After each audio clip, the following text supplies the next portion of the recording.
In this episode, I got to talk to Zlata and Adam Makarita. You might know them better by their Instagram handles at Goldie_Z and at AdamDeanArt. They both work in New York City at a studio called Doc Creative Group, owned by Zlata and KSV. Adam and Zlata are both huge inspirations of mine and are doing some of the most incredible work I've ever seen. If you ever see it in person, it's like looking at a photograph. They both specialize in micro photorealism, focusing mainly on portraits. I was lucky enough to work besides them both in Los Angeles last year when we happened to be doing a guest spot at the same time in the same studio. They're lovely people, so down to earth, and it was such an honor to have them on this podcast. My name is Jake Berry, and you're listening to The Fine Line.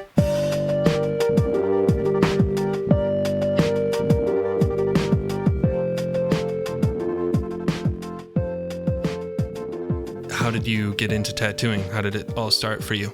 So I used to be an architect, and I worked with architecture clients for a while. And one day a friend of mine asked me to go to a tattoo convention with him and bring my camera to take pictures.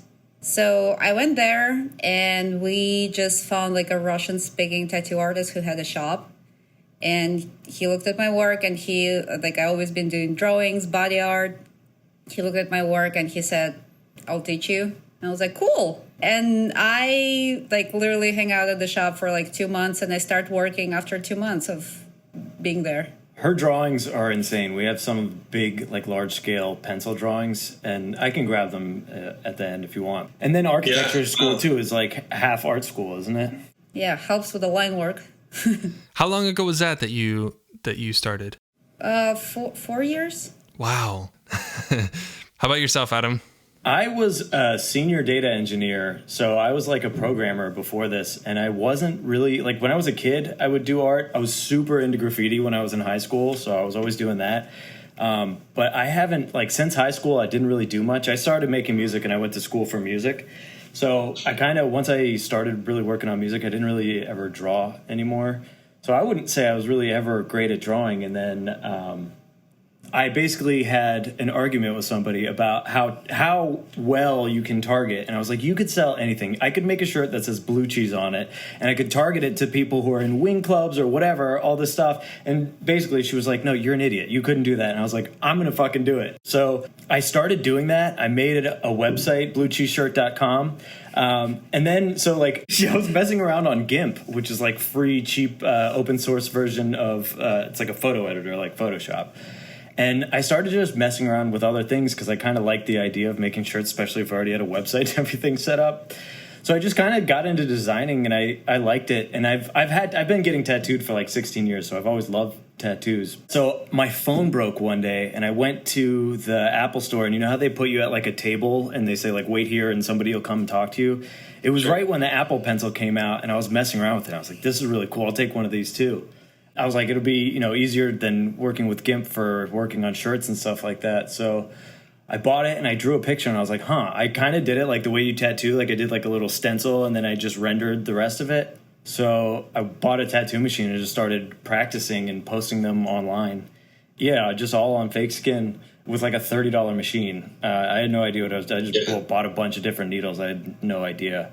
And then I sent, I think I just commented on one of her posts one time, and she messaged me and was like, hey, I really like your fake skin work. Do you want to come in and meet? And I was like, yeah, sure, why not? I was actually planning on quitting my job anyway and opening my own studio. So I was just going to go for it and see what happened. So I actually met with her and Kate SV at Doc Creative Group on Monday, and I think I signed my lease for studio on the Friday before. So I was on the hook. I never ended up using it. It was a storage unit that I was paying a couple $1,000s a month for a whole year until I could get out of it. But yeah, she offered me an apprenticeship, so I quit. Yeah, I looked at at his work on the practice skin, and it was so crazy how a person it was so detailed, so cool. Kate and we decided just meet up and see what happens. Well, it's been 2 years? Yep, almost 2 years now. Crazy. Both of you guys started actually in totally different industries. Yep. Yeah. And found your way to tattooing. But I actually think that there's something about that. I think even for myself, if tattooing didn't develop the way it did, I probably wouldn't get into tattooing because I was never interested in that type of work. Yeah. Until I saw, wow, you can actually do some really cool stuff that I didn't think you could do with tattooing. Yeah, I remember tattoos used to be all the gory things and like all the skulls and blood, and I would not be interested in doing that. I love it all. Like half of my tattoos are like American traditional. I mean, I have like black work and like neo-traditional. Yeah, I think there's things from every style that anybody can benefit from. Like I would love to watch. I pretty much only watch realism tattooers. I would love to see other types of tattooers work. Yeah, that's how you learn. That's how you learn the new tricks. It doesn't have to be exactly the thing that you do, but you like watch someone else like how they work, and you're like, oh, maybe I should try it on like in a different way, applying to my thing that I do. But it's interesting that it like tattooing. If you were a tattooer, it was like this was the style, and like that was it. Yeah, you could do like one of those starter pack meme things for like like how it is. You have skulls, you have dragons, you know. Yeah. So I feel like it's actually the things have become more inviting when people walk into a studio that's like kind of different than that. Like, wow, I feel so comfortable here. You know, I don't feel like I, can't say anything or shouldn't talk too loud or. Yeah, that was the main thing. Like when Kate and I opened our studio, it was how we would want to go somewhere and like where would we want to be every day, or not a place where like something that inviting and something that's comfortable and safe space and nothing is like intimidating or too loud or too. Yeah, our studio is actually on the 11th floor in the Diamond District in an office building. So it's like, have you seen is it Uncut Gems, the Adam Sandler? Yeah. So that's 47th Street. We're on 46th in the Diamond District. So we work in that type of building. That's cool. It's quite different than like a regular. I mean, is there a better city right now in the world for tattooing? Ooh, I don't know. New York is a center where people would go. It's definitely cool. It's a cool group of people here, and everyone's pretty cool with each other. You both specialize really in like, I'd say, correct me if I'm wrong, but like more micro realism, a lot of portraits. It's probably the most realistic work I've ever seen in a tattoo. How did you get into that work, and what led you into that? Well, for me, I always loved to do portraits with I used to draw with a pencil a lot, and that's probably my favorite thing to do. And when I started tattooing, I didn't jump right into it. It was definitely a process, because like when I just started, I was in a like shop, like the standard classic street shop, yeah. And I started with very basic things, but I was drawing my own designs, but I was like drawing mostly something more graphic, I guess. And slowly, I just simply didn't know how to do anything realistic. And then slowly I was trying things out, trying different like techniques, trying different needles or like whatever. And slowly I figure out how to do something that I actually like to do. But it was definitely not it was never my goal to begin with, because I didn't know if tattooing will be something that I'm good at or something. So when I started just because I was curious, and then I liked it, and then it was just like, oh, maybe I can do this cool thing. Oh yeah, I can do this cool thing. Maybe I can do something even cooler. And like it was kind of building up. So you were challenging yourself then. Every time you did a tattoo, you were like, okay, I want to do something, and then you maybe would see something and go, oh, I think I could do it like this. And yeah, I still do that. Your tattoos kind of morphed too. It's actually kind of cool. She used to do like dot work, but it was very realistic dot work. And then, like you said, you started doing shading underneath it, and then eventually got rid of the dots, and now it's all... I literally didn't know how to do shading, so I did dots. It took me maybe like half a year or so to figure things out and get rid of the dots and stuff. Did it take you a lot longer to shade that way? Evenly, yeah. Like if you do dots, it drives you nuts by the end of the tattoo. You just need to do like the same thing over and over and make sure everything is even. So talking about that then, like would the techniques that you use in a tattoo, like what you do, be a lot different than say larger scale pieces? I guess a lot of people would probably think that you're using a lot of small fine needles, but... Well, it depends on the tattoo itself, but always I'm using a bunch of tattoos. I never use one like small needle or something. It's always a bunch of different needles depending on like, is this tattoo like super dark? I have a lot of people messaging me like, I want a single needle tattoo. I'm like, well, it's not a single needle tattoo because I do use them, but I don't use them the whole time. I remember in LA, I watched you a little bit, and I was so surprised to see how little actually you picked up a single needle. It was like once or twice. I would say so. Like standard for me, a lot of times I will leave out a single, especially more recently. So if I'm using a single, it would be like a 0.351, like 0.33. And then I'll usually use like either a 7 or a 9 flat. And then most of the time I'll use like an 11 curved all the way up to a 15 curved. So then it obviously comes down to technique, how you use the equipment that you have. Yeah. You can do some details with like Mag's Corner. I feel like I'm always learning and stuff, especially when I'm traveling and meeting new artists. But I definitely picked that up when I was watching you guys work, is that I was surprised. Like the size needles you were using weren't small and you were able to like capture so much small detail in these pieces. It was actually really incredible. And a lot of times for me, at least, like I'll do something with a mag out of pure laziness. So when people ask like, what needle are you using or what needle grouping, it's like, I mean, I don't even remember because just, yeah. It could be done, like, I could do that with a 3 or a 7 mag. One might take a little longer than the other, but it wouldn't really look any different. It would pretty much look the same. Sometimes my clients ask me, like, during the tattoo, they don't really, like, try to, like, look or something. And they're like, oh, is it the single needle? I'm like, actually, it's 9 needles right now. That's a good point, actually, because a lot of people get caught up on that. I guess people just call, like, small scale tattoo, they call them single needle. Yeah. It's like a selling point. I've actually seen a lot of artists put it in their bio, you know, like single needle artist. And I think it's a selling point for people. It means that they feel like, oh, I can go to this person for a small tattoo. But, you know, there's actually a stigma. There are a lot of concerns, I think, from people about small tattoos and if they're going to last or if they're going to, you know, obviously we all hear, like people who do small tattoos and stuff, we hear that all the time. But do you feel like there's a valid concern about small tattoos? I feel like I kind of have two answers for that. I think there's a big misconception on, like you said, people think something's a single needle when it's not.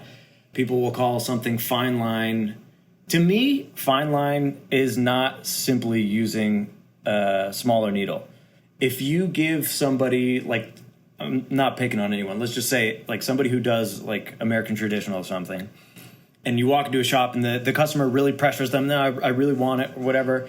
If you do that tattoo, regardless of the size of your needle, the same way, you know, with high pressure single pass lines that a lot of tattooers are taught that's the way to do it. To me, that is not a fine line tattoo. I mean, the way we do it, a lot of it is technique, you know. I mean, I dip my ink not very often. We're not pumping a ton of ink in there. Like half of my tattoos that I have huge, you know, bumps where the lines are and scar tissue and stuff like that. You cannot, if you tattoo something like that, small, single, it's gonna spread like crazy. But if you put less ink into the skin, then there's literally less particles.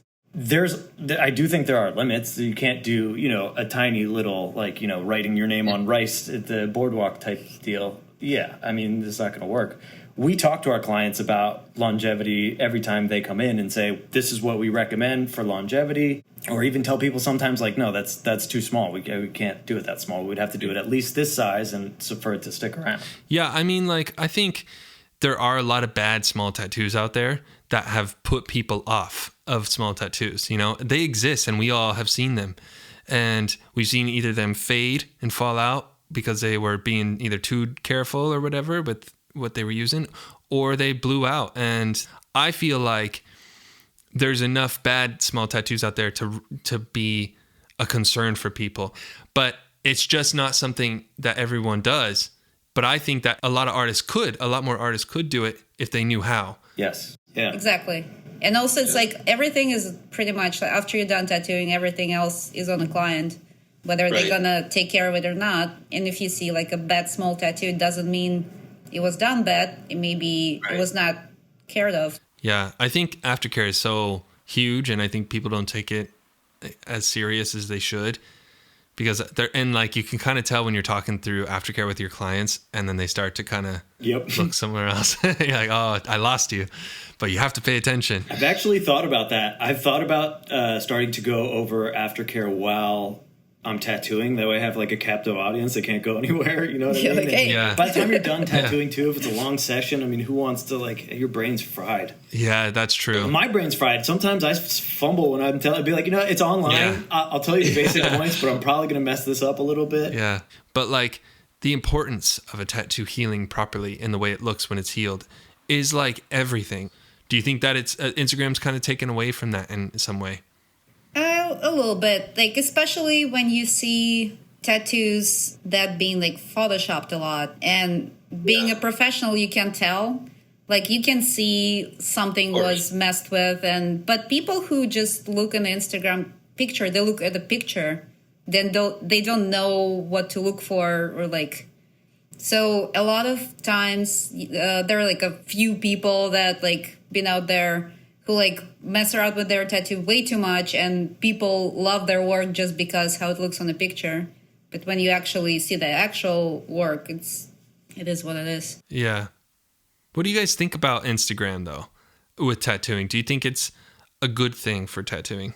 It's an amazing thing for tattooing. It is. I definitely think it's amazing, especially if you're a private studio, you know, and that's you're not advertised on the street. That's kind of the only way to be a private studio, isn't it? That's a lot of people to. I don't love the algorithm. Yeah, of course. I mean, yeah, without Instagram, I wouldn't be able to do what I do. So I guess I can't really complain. I do think it becomes another job, and you have to know about certain things, and like posting. And, you know, It sucks for times like right now when people don't have tattoos to post. And, you know, that really affects you with the algorithm. There is a lot of pressure on artists, especially people that are just starting. There's so much you have to learn as a tattooer just on the tattoo side. And then on top of that, to like have to figure out how to be a social media influencer and like brand yourself and market yourself. And there's so much that goes into it. It just takes over. All that, and I kind of mentioned to you before, it's like there's a lot of hats you have to wear as a tattoo artist now. And do you feel like now that could maybe take away from people growing as an artist, growing as a tattooist? Maybe. Well, when you get into groove, I guess it gets easier when you like know kind of what to do. It doesn't, but to get into it, to get in the habit doing that, it's a difficult challenge when you, especially when you're starting and you trying to do your own designs and stuff. You have to do designs. You have to like learn how to take photos, and even the best tattoo with a bad picture will not get response online. It's a very delicate balance, and I guess the only way to learn it is just make mistakes and learn from them. And it's not like a perfect recipe for each person. I mean, for everybody, I guess. Each individual person, like something worked for that person, like this kind of photos, and another like tattoo style, the other kind of photos will work, or I don't know. It's very individual, but at the same time, it's a lot of work. And people who think tattoo is just like a fun, cool job to have, and it's very easy, and like it's not. It takes a lot of. It's a great job, though. There's a lot of perks. It's the best. No, it's amazing. But it is a lot of work. I think the one thing that's kind of nice, because it is like for a new tattooer, it's overwhelming. And how many little factors there are in tattooing, like the taper of your needle, the width of your needle, the groupings, how tight they are together, the differences all those things make. That's a lot to like learn. And like she was saying, like not just learn, but have it become second nature or muscle memory to where you know what you're doing. I think it's nice though that like iPhone cameras are pretty incredible now.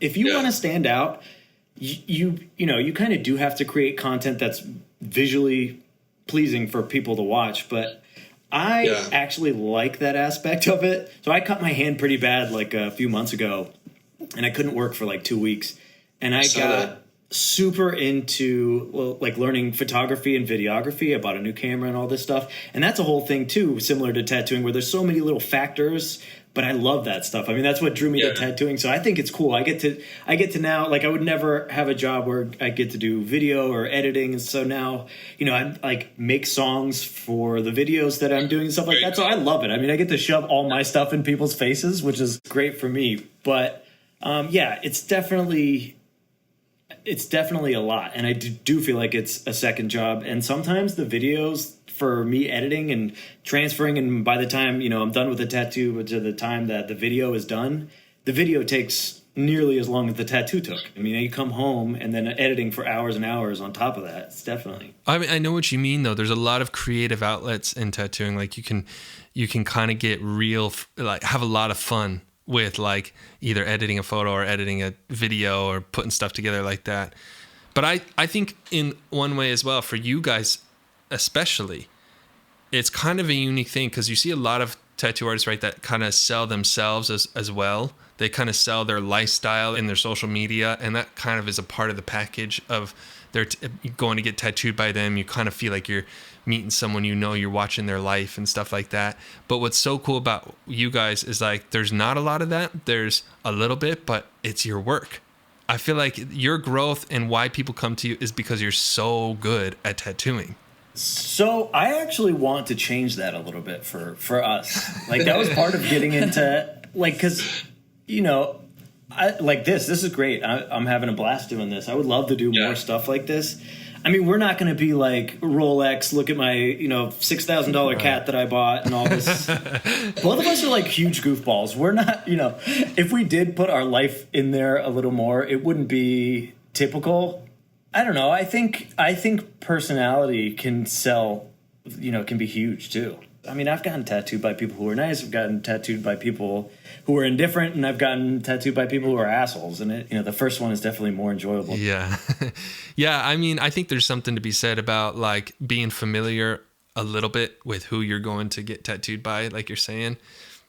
And especially like when people see who you are and they know what to expect. Like I've had people come, and I don't do a lot of it either. You know, I could do more of it, and I think I should, but I've had people come and they bring me gifts for my daughter and stuff like that, you know, and like they wouldn't know about that if I didn't share that in my stories and stuff.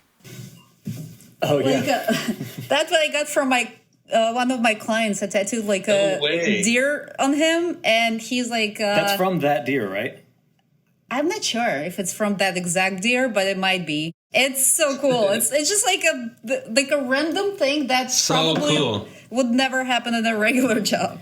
I'm also pretty socially awkward and a little shy too, so it's kind of cool. Like if people know your interests and then they bring them up, that would never come up in the session otherwise, unless they knew about. And some people are better, let's say, like with the drawings and visual things. So their path in the social media more like they do like their work and their like drawings and stuff. Some people who like creative in the way like see how cool I look and all that, they put this like all their interests kind of go to their tattooing, like into the tattooing. It creates like a brand almost. Yeah, I guess that's true. If you're like Mr. Rolex and fancy cars, you'll probably get people that if you like-minded. Exactly. You get clients who like into these things, and like a person like a musician, they put like their music. I don't know. Like if you like only focus on your work, probably it's only your work there, but that's what people are going for. I would rather it be the work than the other stuff, for sure. How much do you think the skill level of a tattooer depends on who's teaching you?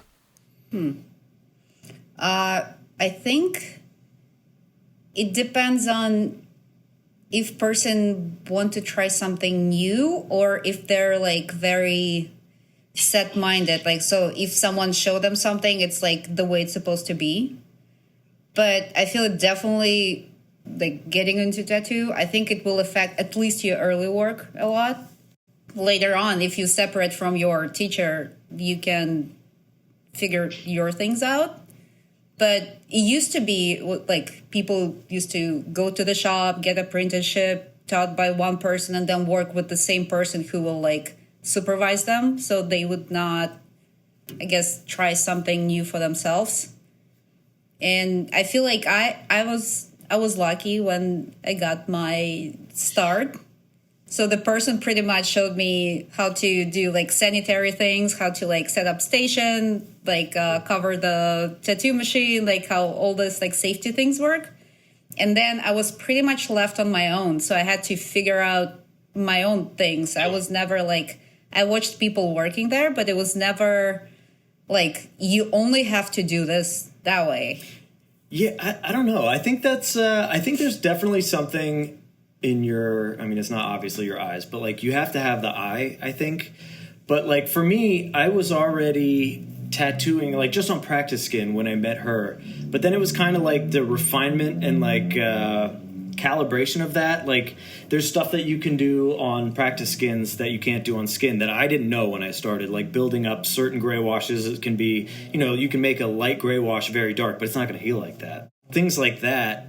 Yeah, I think your teacher is important, but I don't think it's as important as your talent, because you can kind of figure it out. And I tattooed my legs a lot when I started, and I was super slow when I started, so I have this giant face on my leg, but I did it little piece by piece. So I learned a lot about stenciling and like what it takes a stencil off and what can stay and how things heal that way. And I think that was a big teacher too. Just kind of like trial and error, I think, in tattooing is unavoidable. Yeah. Oh, for sure. That's kind of the way you learn, isn't it? No matter who's teaching you.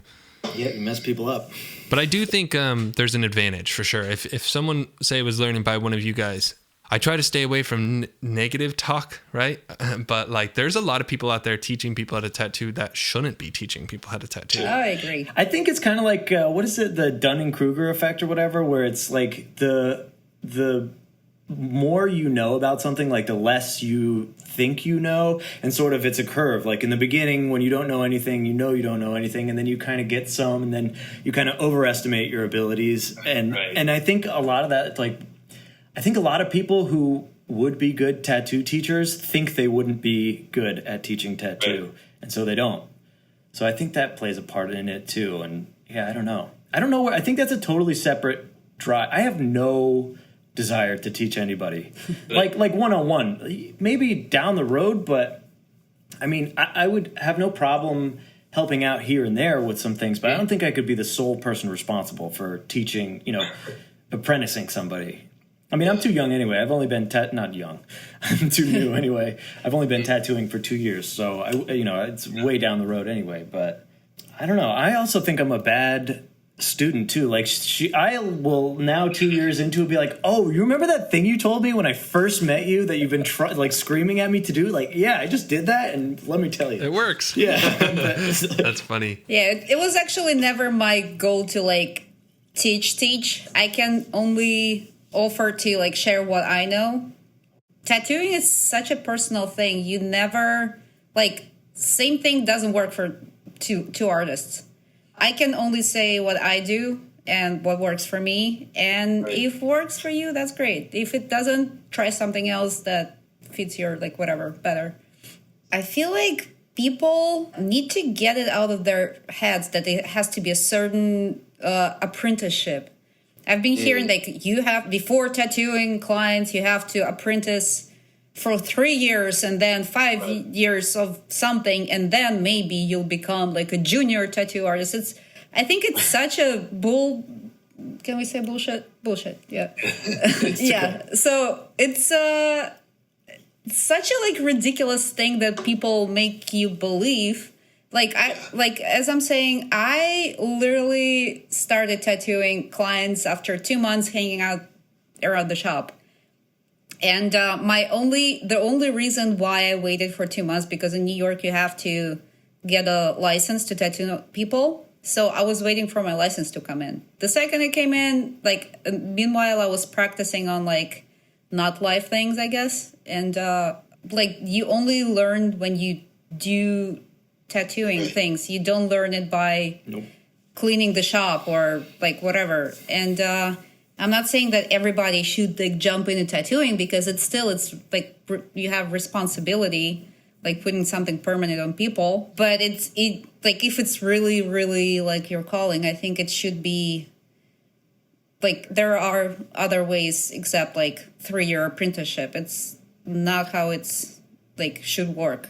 Yeah, I mean, a lot of my favorite tattoo artists never did a proper apprenticeship. A lot of them ended up later going back and doing one, or, you know, filling in the gaps somewhere. But yeah, I mean, I have mixed feelings about it, because I definitely do not want people. I mean, a lot of what you see on social media right now makes tattooing seem very easy. And I definitely don't want people to just start tattooing their friends.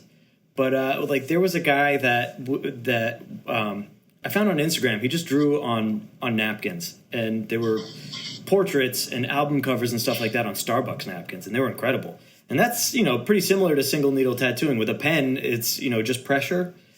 So I forgot where I was going with this, but but like that guy. So, you know, if he has the art down, and if you get the foundation so forget ethics for a second, because we're not talking about tattooing people, but if you get the like, so in New York, the tattoo license is essentially just like bloodborne pathogens and stuff like that. They don't teach you anything about tattooing. They just want to make sure that you're not going to spread disease and that you're not going to cause people to get infections and stuff like that. So I think once you have that down and you have like a artistic background, I would recommend to people, like, if you can't find an apprenticeship, or you're only finding an apprenticeship like that, if the caveat here is if you're good. I mean, no one's going to care. If you're not good, no one's going to care. But if you're good, and you know, you start working on practice skins, I would say that's a great way into tattooing. It's different than skin, but you can kind of get the movements down, and the technique, I think, is pretty much the same. The rules are a little different. But then, like what I did, I just tattooed myself, and then I figured out what healed. And you can kind of post online and build a following, and I don't know, maybe get into a place that won't, any respectable place is not going to make you, you know, do laundry and all this stuff. You might have to clean the shop. That's not a problem. That's paying dues. But I don't know, maybe, you know, I don't know. It's a tricky one, but I don't think you necessarily need a traditional apprenticeship. I don't think my apprenticeship was really traditional. I wouldn't even call it apprenticeship. Yeah. Like, you're just... I was supervised while I was learning, essentially. But I think like that, it doesn't need to be in a traditional 2 years before you touch skin kind of thing. You know what I mean? I do think that people are a lot more or a lot less tight with information nowadays. I think before it was very like gatekeeper, and now you're seeing people do paid courses or free courses or just stuff online, or even just posting videos on social media, which I feel like I learned so much from people just posting videos on Instagram of them tattooing. Yeah. Like, oh. So when I first got a machine and I first started working on practice skins, I was glued to like David Vega's live. There was a bunch of people at the time who would do live, and like, I don't know if you know Lil B Tattoo. I learned a ton from that guy's YouTube channel. Well, what machine are you guys using? Well, yeah, like I used to do like a Cheyenne, and I just switched to Zion, but I don't think it matters that much though. Yeah, they're all kind of good. Yeah, I mean, especially rotaries where there's not as many factors. What I was saying with the beginning practice tattoos I did, and I used this machine for a long time. It was like a $30 Amazon fake hawk pen. I gave it to my little sister, and so she's an artist as well. But I mean, that thing was fine. Right now I'm using the Sol Nova Unlimited, and I love that thing just because it's dead simple. The batteries, like it's... like the wire, I can't go back to wired with a power supply anymore. And really the only two big companies are Cheyenne and FK Irons. The reason I went with the Cheyenne is because they have the swappable batteries that you could just get, you know, they're like vape batteries. I kind of like with the Cheyenne one that you don't see the voltage. And that way... You just go with what feels right. Yeah. Like, I used to change voltages less than I do now. And I'm more adaptive with it because it's like, oh, no, that's not right. And then it's like, all right, that's better. So I kind of like not having that. I was so overwhelmed when I was starting to tattoo. Like, I saw these artists with like 4 machines on their station for like, they're like, oh, I'm lining with this, I'm shading with this, and then I was like, oh my God, like I have to get more machines then. But then I just kind of was like, I'm just using this thing for everything, and I love it. But yeah, it was really kind of like intimidating when you're first starting out and there's no one like explaining anything to you. And you're like, why do they have so many machines on their station? Yeah. So many questions online. What machine do you use? What needle do you use? And it's so individual for everybody that it's like there's no answer to that question. Like, For me, works what I use. For you, it might not work. I'm really picky with the single needle I use if I am going to use a single needle because some of them are just so impossible to use. I found the quadrant ones and the bishop ones to be the best. But like I do think cartridges and the needles you use and stuff do matter, but based off what you like. Yeah, but there are also like bad cartridges. They're like I remember starting out with it was like the shops we're at, like people would give us cartridges they don't use just to try or to work with. Or like if you go to tattoo conventions, sometimes they give you free ones. I've had those like explode in my head while working. So like, yeah, we do not talk about these ones. Like all the good ones, you can pretty much work with any of those. But there are some like unknown sketchy brands that probably you should not tattoo with. But then on the flip side, I used one that a lot of people use. I won't name it just because I don't want to talk crap or whatever. And I tried it, could not use it. And it was a single needle or one or whatever. And I just will never go back. Oh, I probably know what you're talking about. I think their single needles are notoriously bad compared to the rest of the... Yeah, I think you probably do know what I'm talking about. I think we talked about it in LA. It's pretty universal. Like everybody knows this. I don't get why they don't make a change. There's definitely a gap in the market for that, for like making a good single needle cartridge. I agree. I do like the quadrants. I have no problem with them, but they're pretty hard to get. Like they will run out. We have a few... Even in New York City, we only have two like walk-in tattoo supply shops. It's pretty hit or miss. And I don't know about you guys right now, but you can only buy 2 boxes of gloves here at a time because they're so limited. Oh, really? How much are they? They're like €15 or €16 a box, which is like $23 or $22 a box. Yeah, they used to be $8 a box. And here right now, like the cheapest I could find, it's the good ones. Like it's $20. It's like, I get it from when COVID hit and there was, lack of PPE, but everybody's caught up now. So what's going on? Yeah, totally. No, they're just doing it because they can. Yeah. They're like, okay. No, this is the price now. Yeah, this is just what they cost. Yeah. They're like, wow, how long can we get away with this? Yeah. And I'm like really picky with my gloves. I won't use bad gloves. I just can't. It just drives me nuts. So I'm like, fine, I'll just pay it. But yeah, now they do this thing. You can only buy 2 boxes at a time because they were like so limited during COVID, which like you're saying, they should be caught up, especially here in Europe because everything's been so locked down. I don't think people are buying a lot of gloves. That's crazy because 2 boxes of tattoos is 2 boxes of gloves is like 4 tattoos for me. Yeah, it's like nothing. Yeah, so it's really tough because then you're buying gloves like every other day. The inks that you guys are using, if you don't mind sharing. That's a huge question. So many people want to know the inks that people use. And I hear a lot of different opinions on like, say, gray washes. So what do you guys... I don't really like to answer like very specific things that I use just because it's like different people can like different things. Right. I think the most popular ones, or they're all kind of the same. I think so, like...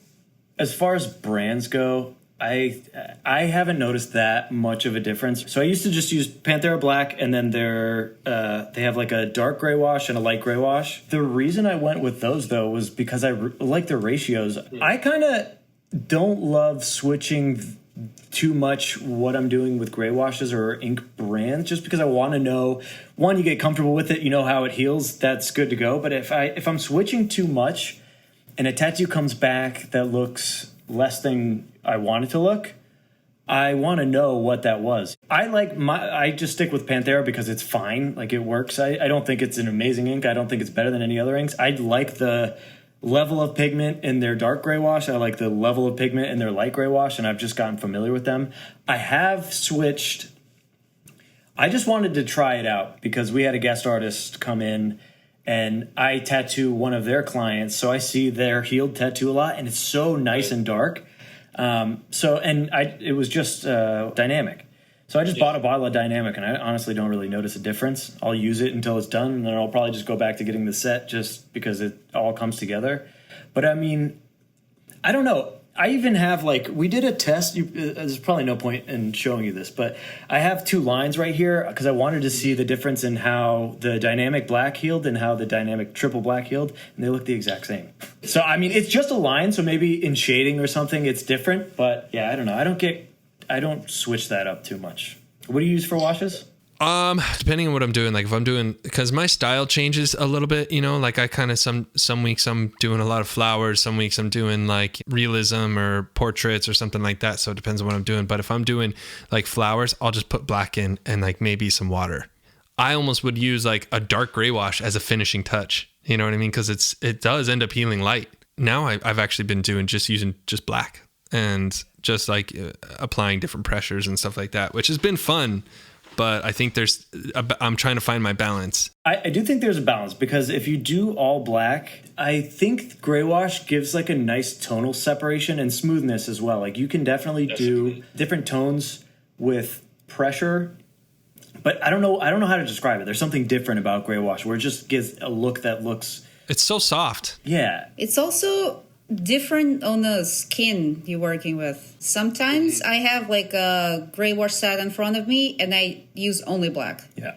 Like it's just like when you start working, you see how it like responds to like whatever. And like I sometimes, like often actually, I don't end up use like one of the washes or all of them. Yeah, my advice for somebody starting out would definitely be to just work with black and pressure, because it's the most foolproof. Like you have to get familiar with your gray washes and how they heal, but black, like... It's like drawing. Yeah, and it's going to heal the way you see it. Like some light washes would be like, whoa, that's super light now, and that's not what I meant to be. But if you do everything with black and just pressure, it's going to heal the way you finished it. Are you guys going to travel anywhere this year if you can? Do guest spots or anything? Yeah, we have a trip coming up next month to Equilaterra in Miami. That's kind of a one-off for right now, but I think as things start to open up again, we probably want to go everywhere. Yeah, true. Yeah, probably one of the first on the least West Coast. Yeah, LA for sure. Yeah. Where would you work in LA? Don't know. See, I've always wanted to do like just rent a place and tattoo. I feel like LA would be kind of a good place to do that. I don't know how many other places you could really do that. I don't know if you like allowed to do that technically. Not technically, but there's a lot of people that do it. I mean, I know like if you did that in New York, that's 100% legal. No, in New York Is you it? can. Yeah, I don't know about LA. In New York, there's no regulations for tattoo place. Really? Yeah, so like yeah, you can. We could tattoo here legally. Yeah, we can We're in just our apartment. Yeah. tattoo in an apartment. Yeah. Oh yeah, no, it's not like that. And California's actually pretty strict. Yeah. I could see that. California, you have to have like all the permits and stuff. Some of that I think is dumb, but some of that's great. Maybe not in the beginning, but like checking up, I don't think I don't know. I wouldn't mind if we had that here. What do you prefer to do, pets or people? People. I think there's less pressure with pets, but I feel like I probably only say that because I've done more pets. I think I would rather do more people than pets, but I love doing pet portraits, and people are so happy all the time. And yeah, pet portraits are great. Like people are always, it's like their buddies, and like it's great. And I do do pet portraits. Don't get me wrong. I actually do.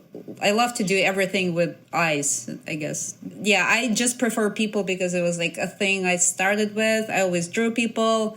I love like human, like facial expressions and stuff. Yeah.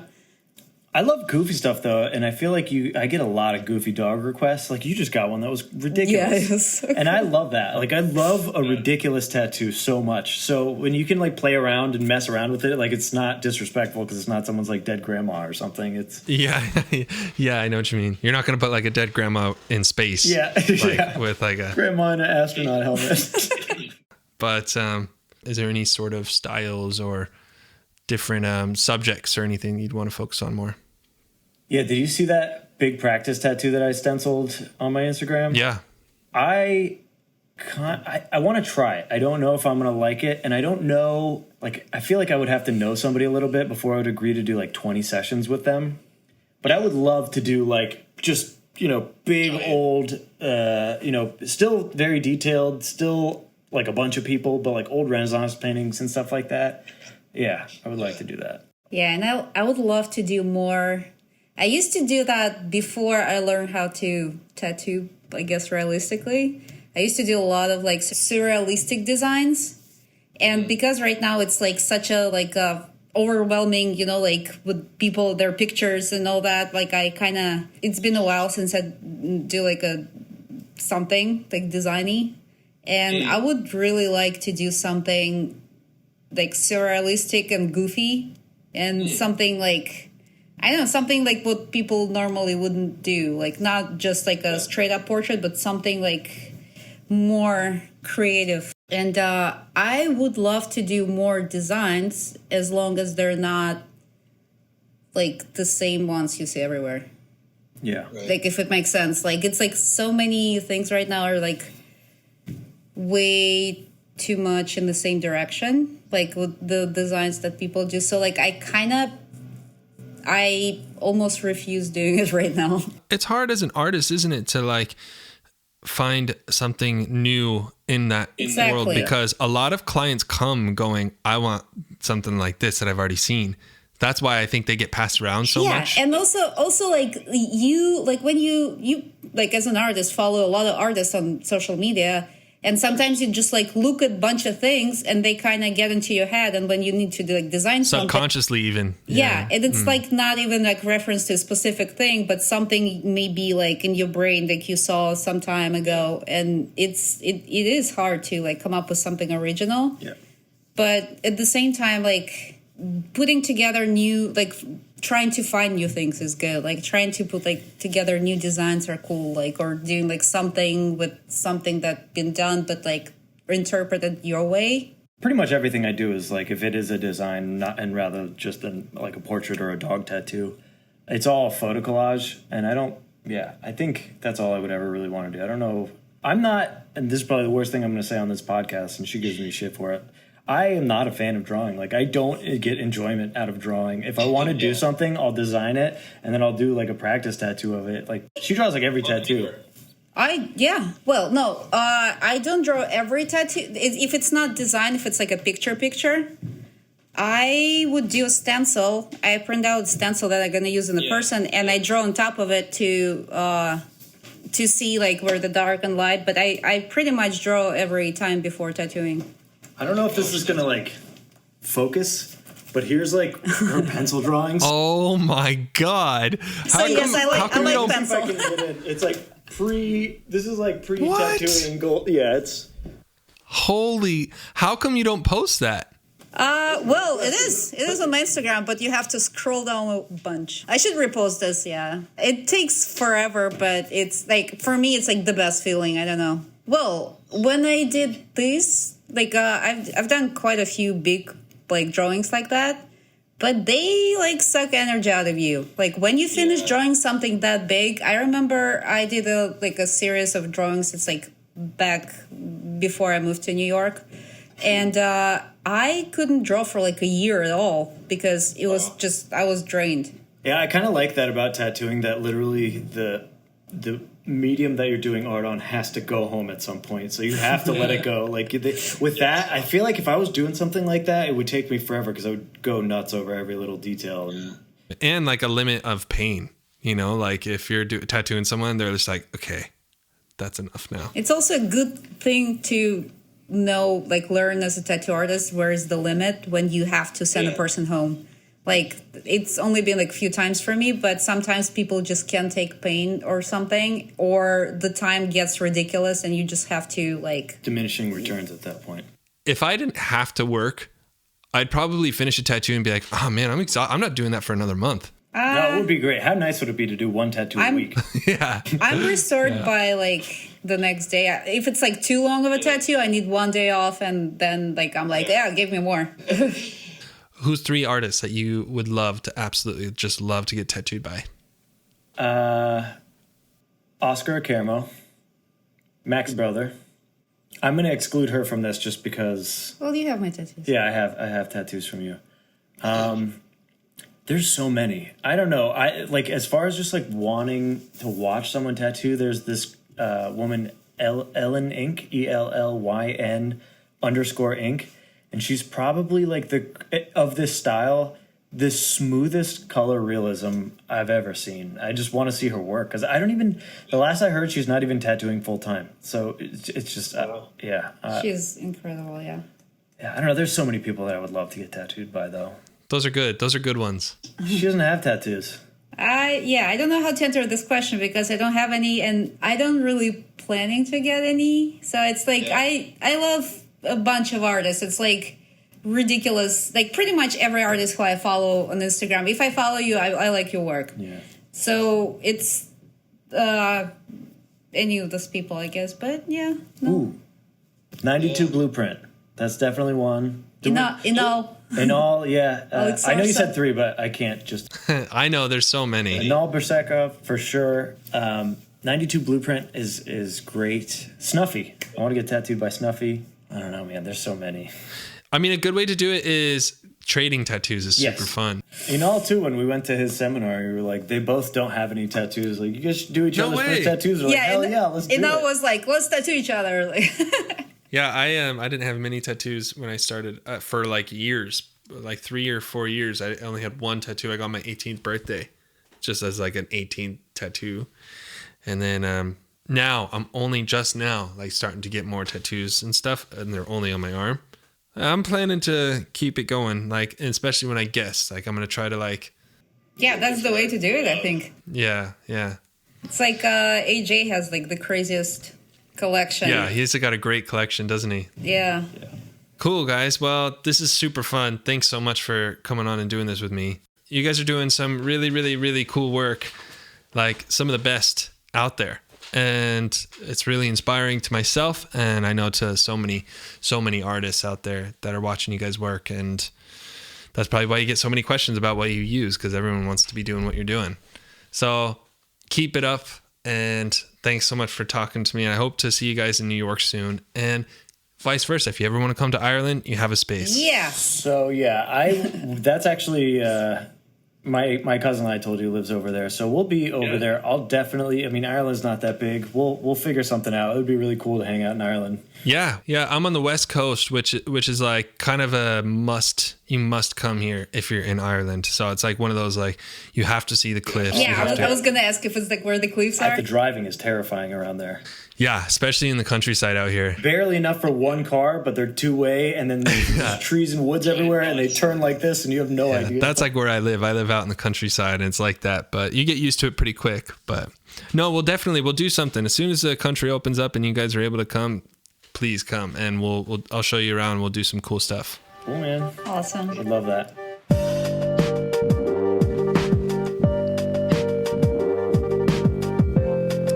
Thanks for listening, everyone. If you're enjoying this podcast, please be sure to follow on social media and wherever you listen to podcasts, whether it's Spotify or Apple or Google. You can find me on Instagram at jankyjake_tattoos, and this page is at the_fine_line___. So many underscores. If there's a specific artist that you'd like me to have on the show, please feel free to send me a message, and I'll see what I can do to get him on. Once again, my name is Jake Berry, and this is The Fine Line.